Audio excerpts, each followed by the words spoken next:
Birmingham سے آزاد حیثیت میں منتخب ہونے والے پاکستانی نژاد ممبر برٹش پارلیمنٹ ایوب خان نے کہا ہے کہ اپنے حلقے کی عوام کی امیدوں پر پورا اتروں گا اور مسئلہ فلسطین پر اپنی آواز بلند کروں گا۔ دیگر جماعتوں میں موجود فلسطین کے حامی ممبران سے ملاقات کر کے پارلیمنٹ کے اندر اور باہر اپنا بھرپور کردار ادا کروں گا۔ مزید کیا تفصیلات ہیں یہ جان لیتے ہیں حسیب ارسلان سے۔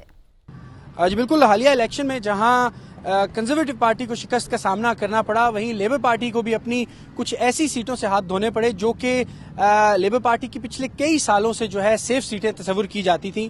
ایسے ایک پاکستانی نژاد ایوب خان جو ہے میرے ساتھ موجود ہیں، جنہوں نے برمنگھم سے لیبر کو شکست دے کر اس پارلیمنٹ میں، برطانوی پارلیمنٹ میں اپنی جگہ بنائی۔ ہمارے ساتھ وہ موجود ہیں۔ ایوب صاحب، سب سے پہلے تو آپ کو بہت بہت مبارک ہو کہ آپ نے ایک بڑی ہارڈ کیمپین کے بعد عوام کی آواز کے اوپر جو ہے آپ یہاں تک پہنچے۔ کیا کہیں گے اپنی کیمپین کے بارے میں؟ ہماری کیمپین سمپل کیمپین تھی، یہ حق اور سچائی کی کیمپین تھی۔ اس میں کوئی سیاسی جیسے پالیٹکس ہوتی ہے ایسی کوئی بات نہیں تھی۔ ہماری صرف جو ہماری کمیونٹی ہے، مکس کمیونٹی ہے، وہ جو دیکھ رہے ہیں جو غزہ میں ظلم ہو رہا ہے اور وہ جب یوکرین کا ظلم دیکھتے ہیں وہ ایک ہی دیتے ہیں، یعنی کہ دونوں ملک کا زیادتی ہو رہی ہے۔ اور جب یہ سیاستدان وہ کہتے ہیں نا جی یا ایک پیسہ یوکرین کی مدد ہونی چاہیے، دوسرے پیسہ نگلیکٹ ہونا چاہیے، یہ ہپوکریسی اور ڈبل پالیسی کو ہماری کمیونٹی نے، جب میں ہمارا کمیونٹی لفظ استعمال کرتا ہوں میں ہر کمیونٹی کی بات کر رہا ہوں۔ ہماری کمیونٹی میں جو بھی پاکستانی ہیں، کشمیری ہیں، انڈین ہیں، سکھ ہے، گورا کالا، جتنے بھی ہماری کمیونٹی وہ ایک ہی نظریہ رکھتے ہیں، یا ہیومینٹی، آنیسٹی، جسٹس، یہ جو چیزیں ہیں یہ فنڈامنٹل ہیں۔ وہ اس بیس کی ہماری کیمپین تھی اور الحمدللہ ہماری کامیابی اس بیس پہ سولی ہوئی۔ دیکھیں، کیمپین کی بات آپ نے کی تو وہ تو آپ نے، عوام نے آپ کو الیکٹ کر کے یہاں پر بھیج دیا، اب وقت آ گیا پریکٹیکلی ڈیلیور کرنے کا۔ تو موونگ فارورڈ آپ کا موٹو کیا ہے اور کس مشن پہ آپ نے چلا؟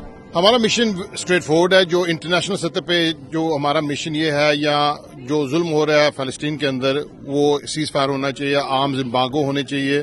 یہ جو ICC جو کام کر رہی ہے، انٹرنیشنل کورٹ جو کام کر رہے ہیں، اس میں کوئی پولیٹیکل انفلوئنس نہیں ہونا چاہیے۔ جیسے ہمارا پچھلے گورنمنٹ جو کنسرویٹو وہ کر رہی تھی، ابھی لیبر پارٹی جو گورنمنٹ بنی ہے اس کے بھی اوپر ہم پریشر ڈالیں گے، یا ان لوگوں کو بھی اس جسٹس میں، جوڈیشری میں کوئی داخلہ نہیں ہونا چاہیے۔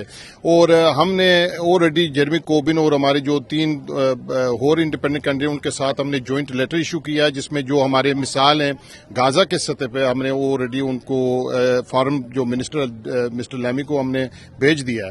اور ہمارا مشن سمپل ہے، جتنے بھی ہمارے کراس پارٹی MP ہیں، گرین پارٹی ہیں، پلائڈ ہیں، SNP ہیں، لیبر، کنسرویٹو، جو آدمی ہمارے کامن مشن میں کام کرے گا ہم ان کے ساتھ چلیں گے۔ میں اگلا سوال آپ سے یہی کرنے لگا تھا کہ تقریباً 15 جو ہیں پاکستانی اور کشمیری MPs ہیں، اور مسلمانوں کی بات کی جائے تو میرے خیال ہے 25 سے 30 یا اس سے بھی زیادہ شاید کچھ مسلمان MPs جو ہیں، تو آپ کوشش کریں گے کہ ان کو بھی ساتھ اپنے لابی کیا جائے، اور چاہے ان کا تعلق کسی بھی پارٹی سے ہو، اگر آپ کے اس مشن میں وہ آپ کے ساتھ کام کرنا چاہتے ہیں تو آپ لوگ ولنگ ہوں گے ان کے ساتھ کام کریں؟ ہمارا مشن یہ سمپل ہے، جو بھی MP ہمارے ساتھ کام کرنا چاہتا ہے یا ہم ان کے ساتھ کام کرنا چاہتے ہیں، مشن ایک ہے۔ یہ مذہبی بھی مشن نہیں ہے، یہ ہیومینٹی کا مشن ہے۔ اس میں جو بھی آپ کا مذہب ہے یا آپ کا مذہب نہیں ہے، ہمارے MP جو بھی ادھر جو بھی ریلیجیس بیک گراؤنڈ ہے، اس میں ایشو مذہبی نہیں ہے، یہ ہیومینٹی کے بیس پہ ایشو ہے۔ اور جو بھی ایک ٹیم بنیں گے اور اس مشن کو ہم آگے لے کر بڑھیں گے۔ اب کچھ بات کرتے ہیں آپ کے بیک گراؤنڈ کے حوالے سے بھی۔ آپ کا آزاد کشمیر کے علاقے ڈڈیال، اور اگر اسپیسیفکلی ذکر کیا جائے تو رٹا، ایک بڑا ایک دور افتادہ علاقہ جو ہے وہ کنسیڈر ہوتا ہے، وہاں سے آپ کا آبائی تعلق ہے، لیکن یہاں پہ آپ مدر آف پارلیمنٹس تک جو پہنچے ہیں، تو اس سفر کو آپ کس طرح دیکھتے ہیں اور اپنے علاقے کی عوام کو کیا پیغام دیں؟ بس یہ ایک سمجھ لو، یا ماں باپ کی جو دعا ہے وہ ایک آدمی کو سکسیس کرتی ہے۔ میری پیدائش پاکستان کی ہے اور اس ملک میں چھوٹا تھا جب میں آیا تھا، اور پڑھ لکھ کر بیرسٹر ابھی بناؤں، اور اس تو علاوہ بھی ہماری جو ایسٹن وارڈ ہے جو ہماری کمیونٹی اس کی میں خدمت کافی عرصے سے کر رہا ہوں۔ اور میری جو مین مشن ہے، جو بھی آدمی انصاف اور کسی کو مدد کرے گا، اس میں اس دنیا بھی کچھ بھی نہ ملے نا، آخرت میں آپ کو ضرور ملے گا۔ یہ ہمارا نظریہ ہے۔ جی بالکل، جیسا کہ آپ نے جانا، ان کا یہ کہنا تھا کہ اگر انسانیت کی خدمت کی جائے تو اس دنیا میں اگر آپ کو ریوارڈ ملے یا نہ ملے، لیکن اگلی دنیا میں جو ہے اللہ تعالیٰ کی طرف سے آپ کو یقیناً انعام جو ہے اس کی نوید سنائی گئی ہے۔ جی